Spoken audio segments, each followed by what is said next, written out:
నెల్లూరు జిల్లా కావలి మండలం తుమ్మలపెంటలో ఓ మత్స్యకార కుటుంబం ఇంట్లో ముఖ్యమంత్రి చంద్రబాబు నాయుడు భోజనం చేశారు. మార్కెట్లో స్వయంగా చేపలు కొనుగోలు చేసి స్థానిక మత్స్యకారుని ఇంటికి వెళ్లి వండించుకుని తిన్నారు. కుటుంబ సభ్యుడిలా వారితో కలిసి కింద కూర్చుని భోజనం చేశారు. గ్రామాల సమగ్రాభివృద్ధి కోసం అత్యంత పారదర్శకంగా క్షేత్రస్థాయిలో సర్వే నిర్వహించాలని ఉప ముఖ్యమంత్రి పంచాయతీరాజ్ గ్రామీణాభివృద్ధి శాఖ మంత్రి పవన్ కళ్యాణ్ అధికారులను ఆదేశించారు. ప్రతి గ్రామంలో ప్రస్తుతం ఉన్న సౌకర్యాలు ఏమిటి, ఇంకా ఎలాంటి అవసరాలు ఉన్నాయనే వివరాలతో పాటు పంచాయతీ భూములు, పోరంబోకు స్థలాలు, పశువుల మేత మైదానాలు, శ్మశాన వాటికల పూర్తి వివరాలను నమోదు చేయాలని సూచించారు. ఈ సర్వే నివేదికలు ఆధారంగా గ్రామాల్లో భూములకు రక్షణ కల్పించడంతో పాటు ప్రతి గ్రామం స్వయం సమృద్ధి సాధించేలా నూతన ఆదాయ వనరులను సృష్టించవచ్చని అన్నారు. మత్స్యకారుల నుంచే మాట మీద నిలబడే తత్వం అందరం అలవర్చుకోవాలని మంత్రి నారా లోకేష్ పేర్కొన్నారు. మత్స్యకారుల పట్టుదలే వేరని, యువగళం పాదయాత్రలో వారు చూపించిన క్రమశిక్షణ ఎన్నటికీ మర్చిపోలేనన్నారు. మాట మీదే నిలబడతారని, వారిలో ఐక్యత చాలా గొప్పగా ఉంటుందన్నారు. మీ నుంచి మేము చాలా నేర్చుకోవాలన్నారు. మత్స్యకారుల కోసం ప్రభుత్వం మెరుగైన సేవలు అందిస్తుందని, మీకేం కావాలన్నా ధైర్యంగా అడగొచ్చు. ఇది మన ప్రభుత్వం. ఏ సమస్య వచ్చినా మీరు ఇక్కడికి రావచ్చు, ఎలాంటి సహాయమైనా అడగచ్చని అన్నారు. రాబోయే రోజుల్లో ఏపీలో మినీ మార్టులను ఏర్పాటు చేయనున్నట్లు మంత్రి నాదెండ్ల మనోహర్ తెలిపారు. కంది, మినప వారే సరఫరా చేసి మార్కెట్ కంటే తక్కువ ధరలో ఉండేలా ఏర్పాట్లు చేస్తారని నాదెండ్ల పేర్కొన్నారు. మిల్లెట్స్ ను మినీ మార్టుల ద్వారా అందుబాటులోకి తెచ్చేలా కార్యాచరణ చేపడతామని అన్నారు. నాణ్యమైన వస్తువులను తక్కువ ధరకు అందించేలా ఏర్పాట్లు చేస్తామని ధీమా వ్యక్తం చేశారు. జగన్ రెడ్డి 5 ఏళ్ల పైశాచిక పాలనకు డ్రైవర్ సుబ్రహ్మణ్యం హత్య పరాకాష్ఠగా నిలుస్తుందని మంత్రి కోలు రవీంద్ర వ్యాఖ్యానించారు. వైకాపా ప్రభుత్వం అన్ని వర్గాలపైన కక్ష సాధింపు చర్యలకు పాల్పడిందన్నారు. ఎస్సీ, ఎస్టీ, బడుగు బలహీన వర్గాలపై చేసిన దాడులు, దుర్మార్గాలు ఇంకా వారి స్మృతి పదం నుంచి తొలగిపోలేదన్నారు. ఆదరణ 3.0 పథకం ద్వారా బీసీలకు శాశ్వత ఉపాధి కల్పించడమే కూటమి ప్రభుత్వ లక్ష్యమని రాష్ట్ర బీసీ ఈడబ్ల్యూఎస్ సంక్షేమ, చేనేత మరియు జౌళి శాఖ మంత్రి ఎస్ సవిత తెలిపారు.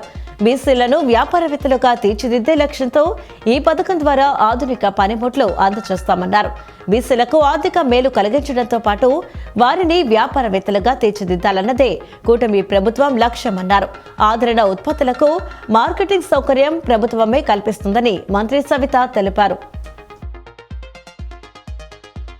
నగరంలో సేకరించే వ్యర్థాలు కేవలం వ్యర్థాలు మాత్రమే కావని, అవి నగరానికి సంపద అని, వ్యర్థాల నుంచి సంపద తయారీకి పూర్తి స్థాయిలో చర్యలు తీసుకోవాలని విజయవాడ నగరపాలక సంస్థ కమిషనర్ ధ్యానచంద్ర అన్నారు.